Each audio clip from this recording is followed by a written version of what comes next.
और नंद बाबा ने अपने भाई उपनंद से कहा, बोले भाई सबको ये खबर सुना दो। ब्राह्मणों को बुलाया, ब्राह्मणों ने स्वस्ति वादन आदि किया और नंद बाबा ने ब्राह्मणों को खूब दान किया, गायों का दान किया और दिव्य उत्सव जो है नंद भवन में मनाया जा रहा था। और उत्सव मनाते मनाते जब 3-4 दिन हो गए तो नंद बाबा को याद आता है कि मैंने इस वर्ष का कर्ज जो है कंस को नहीं दिया है।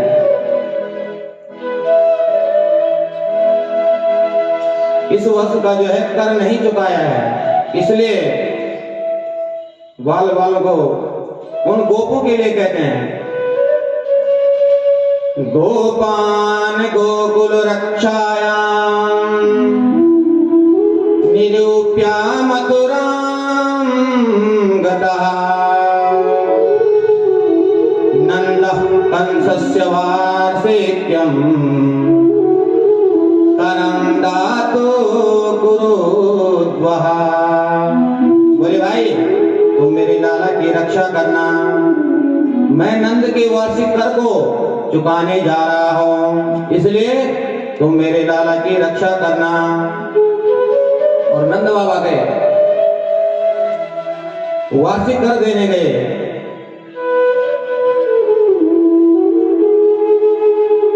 और जब वसुदेव जी ने देखा कि नंद बाबा यहां घूम रहे हैं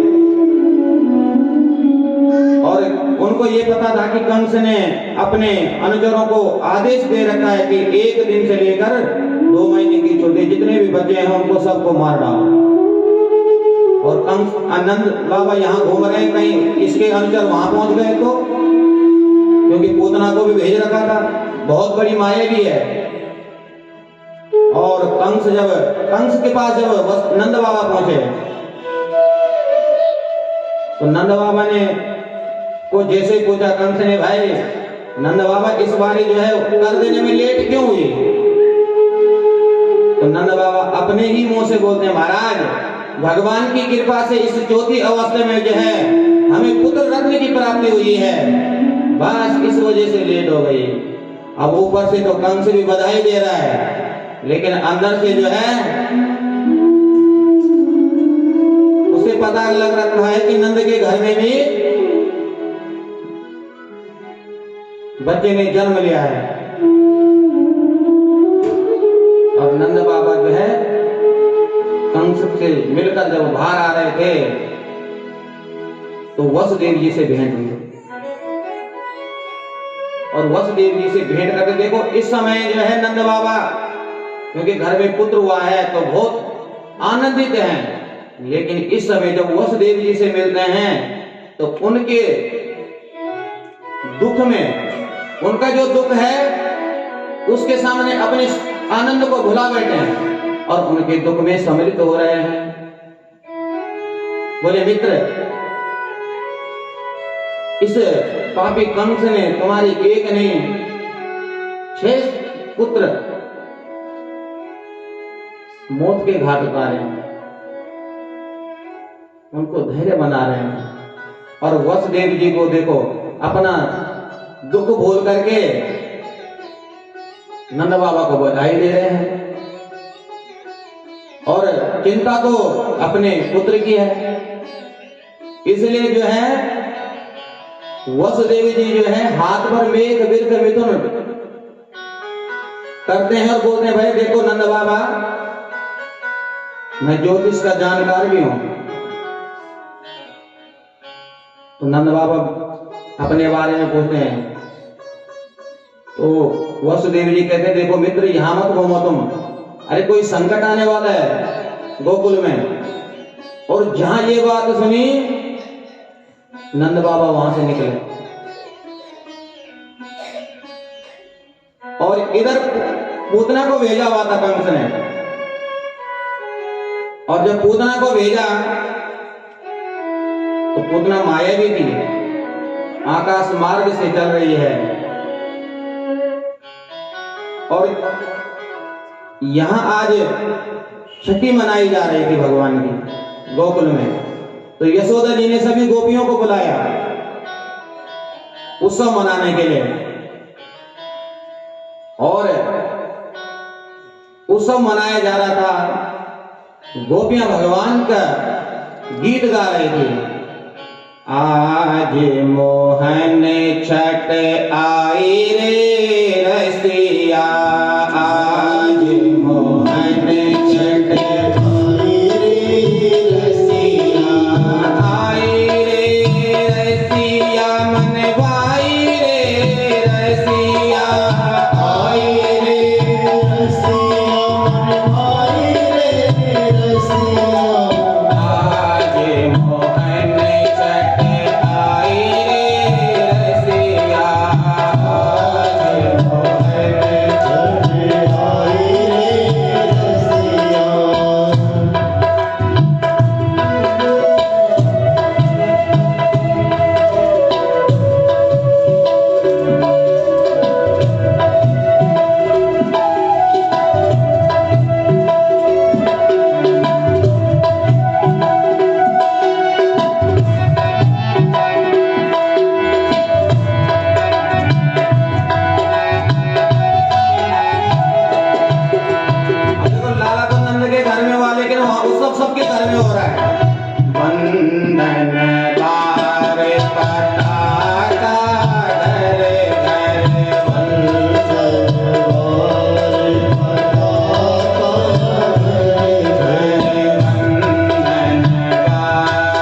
पताका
ब्राह्मणों को बुलाकर उनको भोजन करवाया। पूजय गणपति देवी देवता, पूजय गणपति देवी देवता, पूजय गणपति देवी देवता, पूजय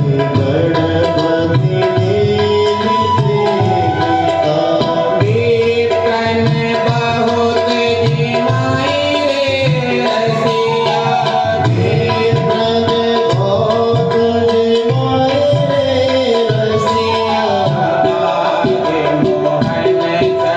आई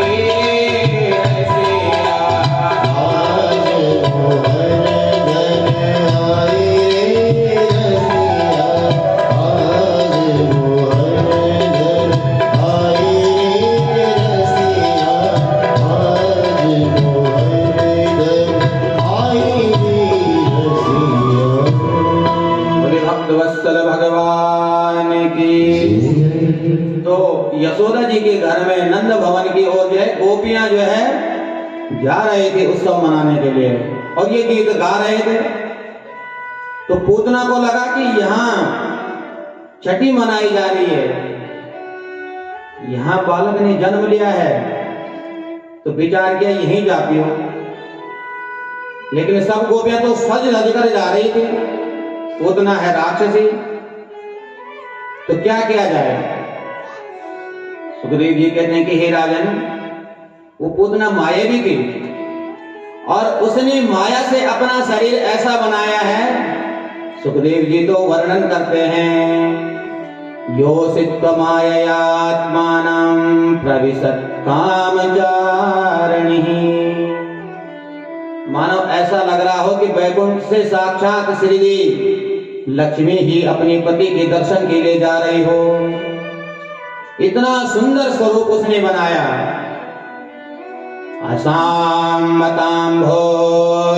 असामताम्भोजितरेण रूपिणे गोप्या स्त्रिया दृष्टुमिवागतां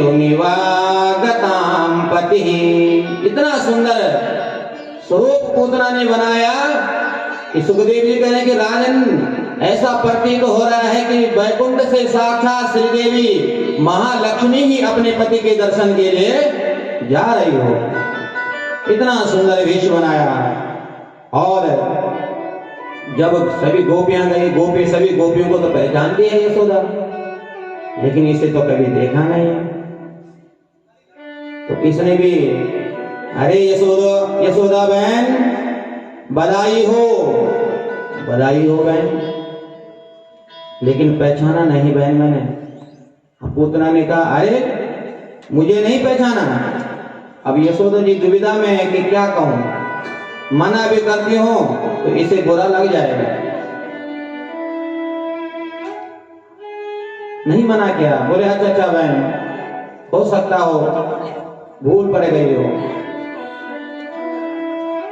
और क्यों कि यशोदा जी तो है ही यशम ददाति, जो यश दे प्रदान करे, वही तो है यशोदा। और अब यशोदा मैया ने बोला बहन, क्योंकि पूतना ने पूछा कि कहाँ है लाला, अरे दर्शन करने हैं मुझे।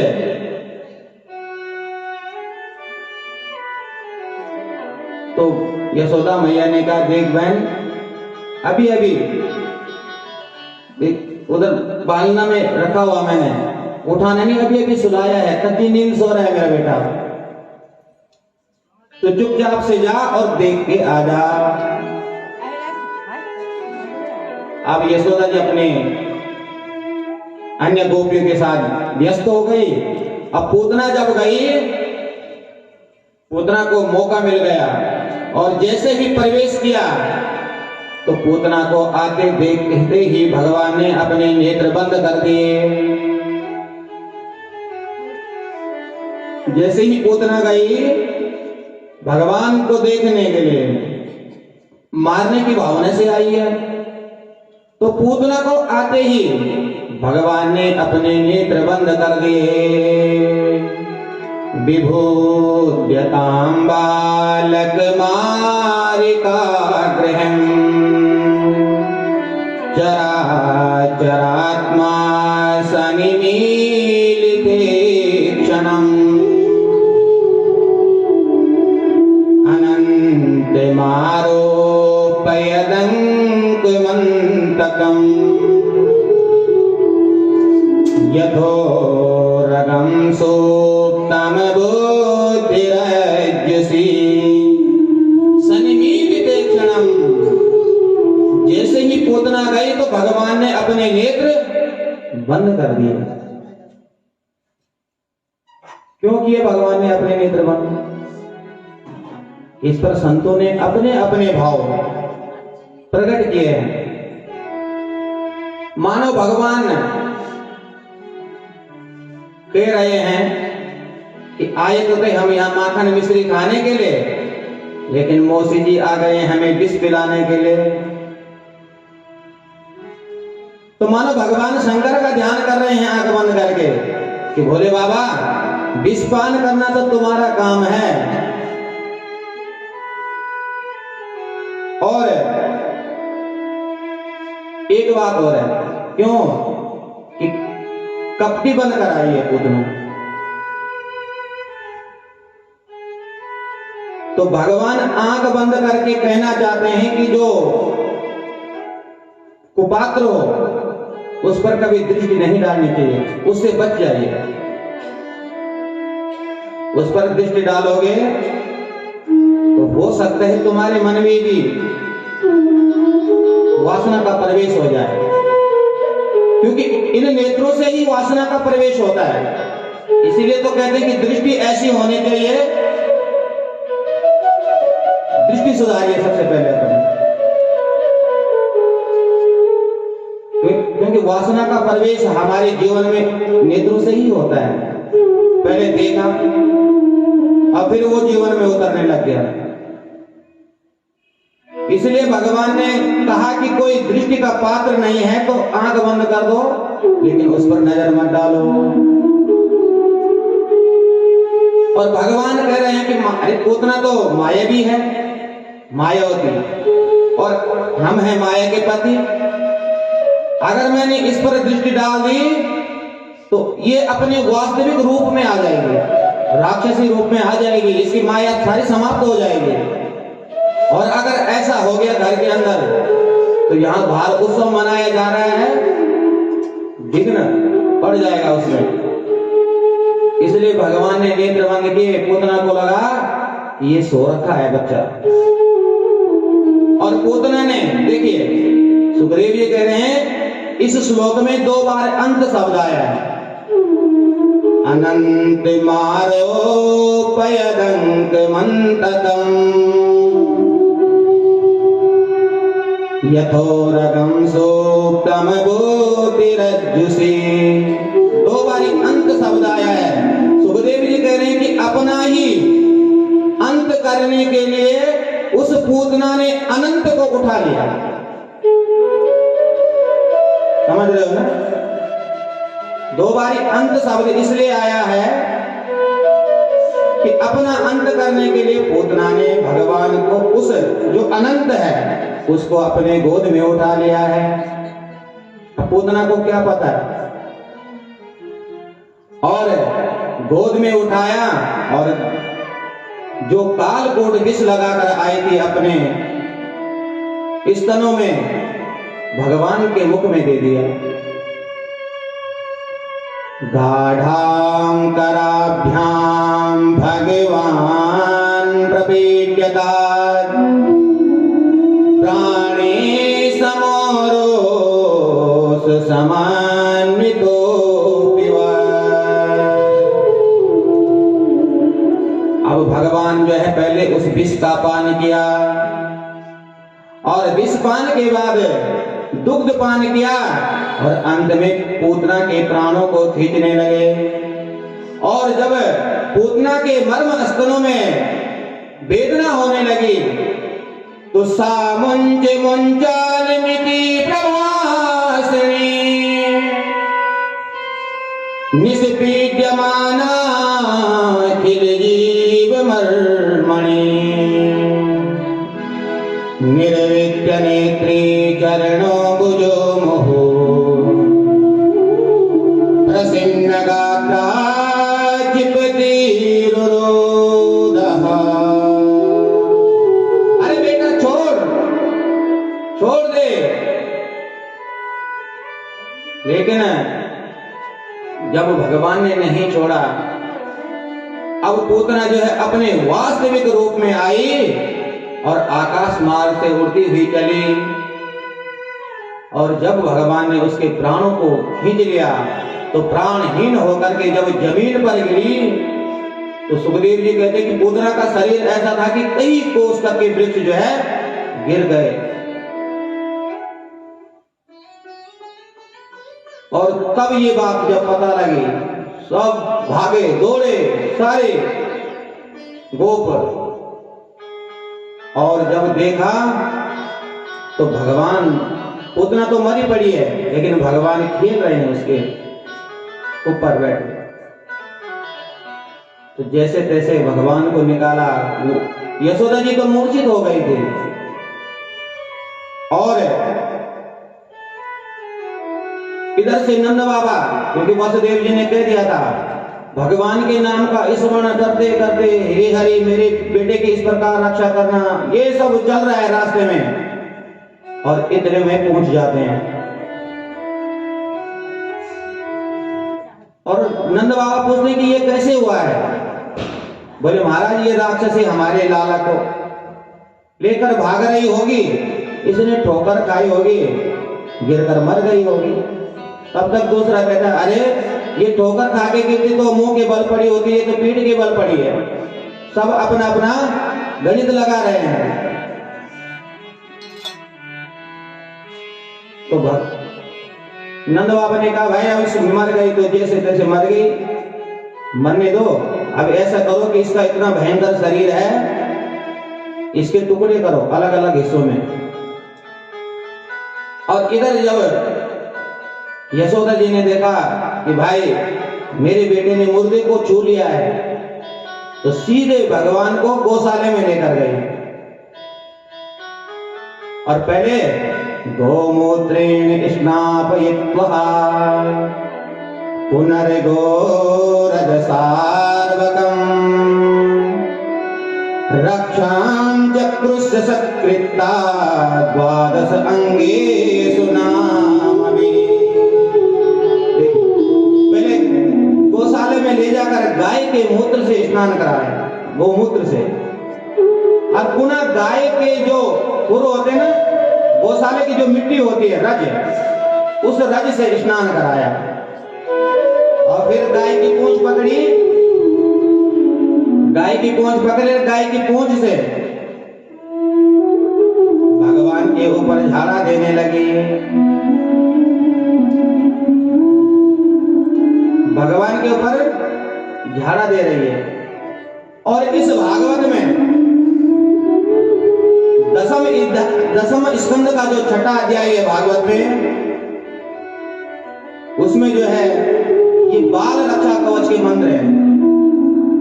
और इन 4 मंत्रों से अगर किसी बच्चों पर ऊपर कोई ऐसी बाधा हो जाए तो गाय की पूंछ पकड़ो और इन 4 मंत्रों को बोलो तो वो सारी ऊपरी बाधा समाप्त हो जाएगी। इसको बोलते हैं बाल रक्षा कवच। इंद्रियाणि ऋषिकेश प्राणानारायणो वतो श्वेतदीपपतिश्चित्तम् मनोयोगेश्वरो वतो। हे ऋषिकेश भगवान, मेरे लाला की इंद्रियों की रक्षा करो। हे नारायण, मेरे लाला के प्राणों की रक्षा करो। हे श्वेतदीप के अधिपति, मेरे पुत्र की चित्त की रक्षा करो। इस प्रकार जो है मंत्र का उच्चारण हो रहा है और गाय की पूंछ से झाड़ी दिए जा रहे हैं। देखो ये है, बच्चों पर कभी अगर ऐसी स्थिति हो जाए तो ये काम करना चाहिए। अब तो गाय कहाँ है घर में, घर में तो कुत्ते बढ़ गए हैं।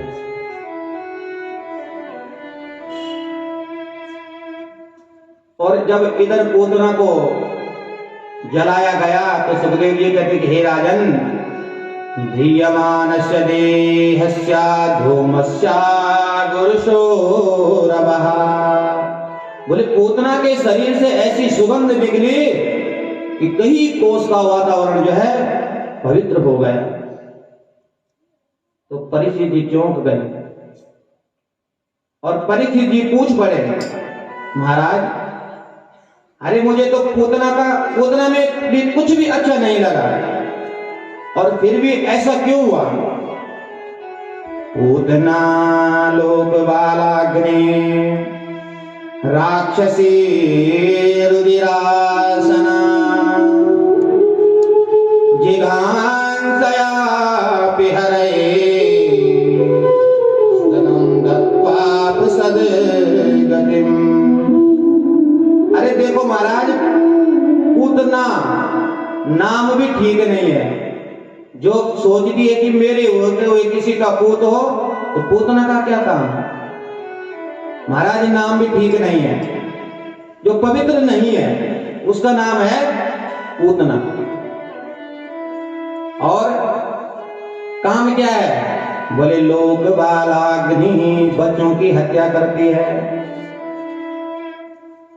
ना तो नाम ठीक है न काम ठीक है। और भोजन, बोले रुधिरासना, बच्चों को मारते हैं उनका ही रुधिर पान करते हैं। न तो काम ठीक है न नाम ठीक है और न आहार ठीक है, भोजन भी ठीक नहीं है। तो बोले भावना सही हो, अरे हो सकता है कि ये चीज ठीक नहीं तो भावना अच्छी होगी। बोले ना, भावना जिघांसयापि हरे, अरे मारने की भावना से आई थी।